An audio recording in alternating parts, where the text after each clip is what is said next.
You read that it fell. Ignore my glitter packaging. I come packing crafting. Hello, and thank you so much for joining me here on SewStitchHex. I'm Academia, and today I'm going to be doing a review of the manga Machimaho. I messed up and made the wrong person into a magical girl. Story and art by Souryu. It's a little bit inappropriate, but it's hilarious in the best way. It's on the back. It says, "In the name of justice, she'll kick your ass." Machimaho is a chain-smoking, class-skipping, hell-raising juvenile delinquent, and pretty much the last person on Earth you'd expect to be a magical girl. But after a run-in with the magical creature Miu, everything changes. Now, when Kaio transforms, neither evildoer nor innocent bystander are safe. It's for older teen, 15 and plus. 7Z's Entertainment. It is absolutely phenomenal. I love it. I think I've got the whole series that I could find. It is just insane. It's like that trope. You always see the heroine is either this super overly optimistic sweet boy, or the heroine is good at heart, but they're a bad boy. They're kind of mean. They're always getting in trouble, always picking fights. This is the girl as that, and it's fantastic because it's just great. Like, she's so brutal. It's very inappropriate in the best way, like a tank girl kind of way, where it's very crude, very messy. It's so fun. It is absolutely phenomenal. I wonder if the day will come when she uses you properly. That is her magical girl wand, by the way. She uses it as a blunt object, like one with a crowbar or a bat. And she does look really cute, but she chain smokes. So in the first volume, she is walking, and Miu sees her and thinks, "You look like the perfect magical girl. You've got the princess curls, and you've just got the whole vibe." She's got the short skirt, and they even state she's munificent. All of the things that Miu says are puns for Mew and meow, which I just adore. Now, this girl is, to the surprise of the magical mascot style creature, starts smoking, talking about how pissed they are off at their teacher, because they are really smart, but the teacher kicked them out of class because they really didn't want to be there, and they have great grades. It's not that they're not intelligent, it's just they really don't agree with the system, and I don't like the system either, so all power to you. But yeah, that's the stuff. I feel alive again. She just starts smoking. The demon comes up and tries to mess with her, and she just thinks he's in a costume naturally. He starts threatening her, and she doesn't need a reason for a fight. So she naturally, as a human without magical powers, kicks its ass. And Miu is very surprised, like, "What? Impossible! She defeated him in a human form?" And she's like, "Yo, so I have no idea what's going on, but you better start talking and stuff. No. But you better start talking. And stuff it with the clumsy puns. It's pissing me off." "You okay?" And so basically, it shows how earlier in the day she was in class, and they're like, "Why are you slacking off during a test?" Because she's just chilling, laying back, wanting to get kicked out of class. She passed the test, gets out of class early, and then becomes a magical girl. And Miu talks way too much the whole time. This book is very word heavy, which is good. I do like the story, but it's a lot when I just want to see her kick some butt, because she is awesome. So like, this whole book is just her encountering creatures that are monstrous and just completely obliterating them to no one's surprise. She also runs into this kid who's got like the Rudy Rod kind of style hairdo, or the Space Dandy kind of hairdo. And he bumps into her and he like disrespects her. So she's like, well, I'm gonna kick your ass. And then this demon shows up and ate like the whole school. So she starts battling him, of course, wins, and then he becomes her devotee and has to beg for his life because he doesn't want to die, and he disrespected her. However, not only did you bump my shoulder and keep walking, you oogled my naked body. Time to die, punk. When she transforms, there is a brief moment when she is a little naked, and she was very unhappy about it because she didn't know that Mew, she was like, what are you doing, you pervert? Like, and then she transforms and is incredible. So now she feels she has no choice but to murder this guy who begs and begs her. Like, it is ridiculous. Kaio-sama, please, let me be your henchman. I'll do all the crap jobs you don't want to do. I'll be your slave. I give you permission to work me to the bone. I'll devote myself to you for the rest of my life, body and soul. As for little Ray, if his conduct offended you, well, allow me to spend eternity making up for this heinous crime, and allow me to apologize profusely for having the audacity to touch your most divine shoulder. This lowly worm apologizes from the bottom of his pathetic, unworthy heart. To tone it down. If you assault Kaio-san with long, rambling sentences, she'll beat you to a pulp. I can take the abuse, but a human's flesh body will be smashed to smithereens. Kaio-san, please show him mercy. Huh? Quit with all the flowery crap, you moron. I get it. Oh my God. Thank you. And then she's like, you can be my servant. And he's sitting here brutally assaulted because she got tired of him. And that's the mascot. And they're just sitting there thinking of how badly he messed up.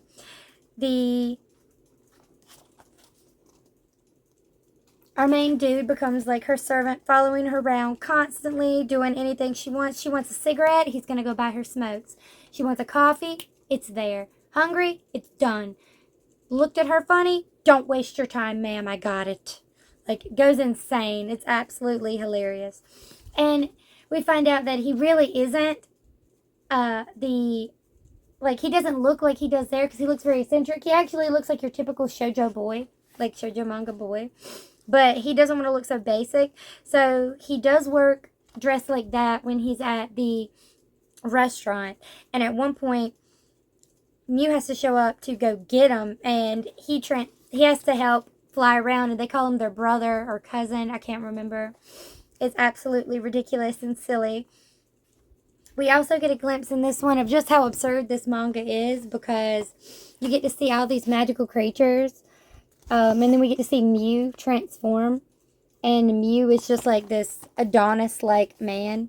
And there's another, Aphrodite-esque. I'm going to go with Aphrodite since it's Adonis. Woman. Well, they're not really a woman. They're a flying alien cat mascot deity creature. But they have their assigned genders that they feel work for them. And that's fine for them. They can transform into anything they want. And apparently he has a massive the negative aura around her is nuts. A problem that they find out is that she has this massive negative aura, and it attracts the evil demon creatures that want to fight because they want to eat her and absorb her abilities. But they can't because she's absolutely incredible and can't be beat. She also ends up getting into it with the school council president, who becomes a magical girl, not because she gets asked by a magical mascot person, but instead because a demon eats everyone in the school, but she is so good that it transforms them into a little mascot person, as you see here. It turns them into a little mascot person. And so they turn her into a magical girl.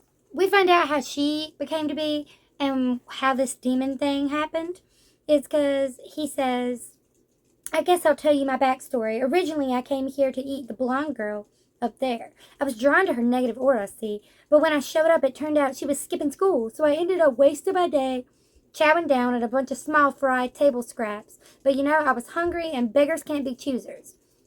Then I made the mistake of eating some flavorless, bland brat. It caused a huge explosion for some reason, probably because she had so much positive energy inside of her that I got indigestion, but something changed after that. I transformed into this adorable body you're seeing me in now. And my thoughts got so clear and pure suddenly. I got stuff on my mind besides just thinking about eating negative energy and all the time like I used to. That ain't the end of it. The girl I ate, Shusai Nako, her body changed too. She must have had some latent power of resurrection or something inside of her. I don't really get it, but I think we fused together, get it? And it seemed like it could be fun to go along with it, so I thought I'd get my girl Nako here to defeat Blonde for me before I ate her. See, I told her that Blondie's the real villain and that her negative aura is what called down the monster that destroyed her school. When I did, oh boy, her face got beet red with rage. She looked totally prepared to eradicate all the evil in the world by herself. It's a good deal for me.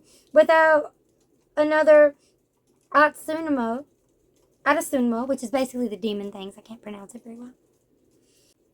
I won't have to fight for food and can eat however much I want. The only problem is, well, I didn't expect Blondie to change into a magical girl herself, but I can work with, shut up! And she comes in and kicks them, naturally, like Nezuko with the massive kicks, because she doesn't like long speaking. I understand. Vibe.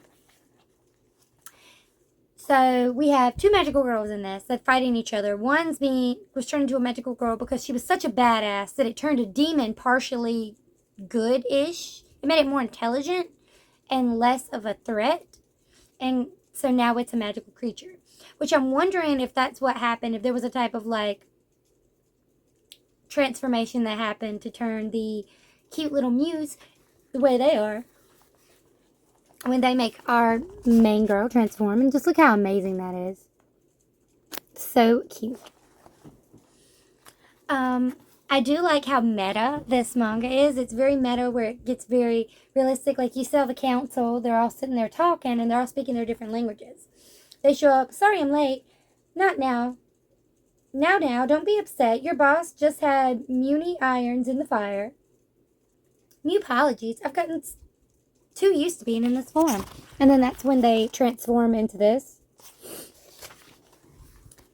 And then they smile because they think they look good. Oh, come on, Mika-sama. I'm telling you, the human form is the easiest and most convenient body to use. It just makes sense. And out of all their languages, Japanese obviously is the best to use. I've got so many different and highly specific expressions. Okay, you've made your point. We'll go with Earth English. Everyone already looks pretty human anyway, right? There you go, Mia. That's what I mean. Now, we'll be able to get through this meeting in a snap. Fine, whatever. Let's get down to business about the Atasunmo outbreaks. Mew, let's hear from you first. Aye. But, so, it gets very meta in a kind of funny way because they deliberately say, hey, since we're already human-ish formed, let's all transform into humans and let's only speak in Earth Japanese because it's so easy to use. Like, okay. Instead of having some random language or making up a language, so they're like, this is just big Japanese, that works. It's the same reason why Japan is always the one being attacked by giant monsters. I see you. And I just thought that was so funny. It's just like some kind of extra commentary, which they do make throughout the book. It's very hilarious the way they call themselves out by just kind of making it obvious. It's too funny to me. Another time this happened is when Mia, the girl cat, space creature, says, doesn't that thing on her Meown form get in the way? The female crotch seems much lighter.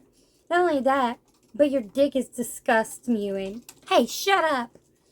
And I just thought that interaction itself was so funny. When I was reading it, I wasn't prepared for that. And I literally almost cried because of how funny it was. That's essentially where this manga stops, though. But back to the story. The good magical girl and the bad magical girl essentially are battling it out because the good one showed up to fight the big demon that had just kind of eaten the whole school, and then they end up fighting each other instead because she thinks that she's the evil one, even though she's kind of attracting the demons there, but she is a good magical girl. She just got a lot of negativity. Book 1 ends with them battling it out. And it's pretty brutal. And everyone makes commentary on her vulgar nature and the way that she talks. It is absolutely hilarious. And I love that they're very self-aware with this book. Absolute recommend. Can't wait for volume 2. I just want to see more of the hilariousness that's happening. And I will link it down in the description below. If you want to read it or if you have read it, please let me know what you think. I love it. I love it. All right. Have a wicked evening. Please like and subscribe, and I will see you here next time on SewStitchHex. Bye.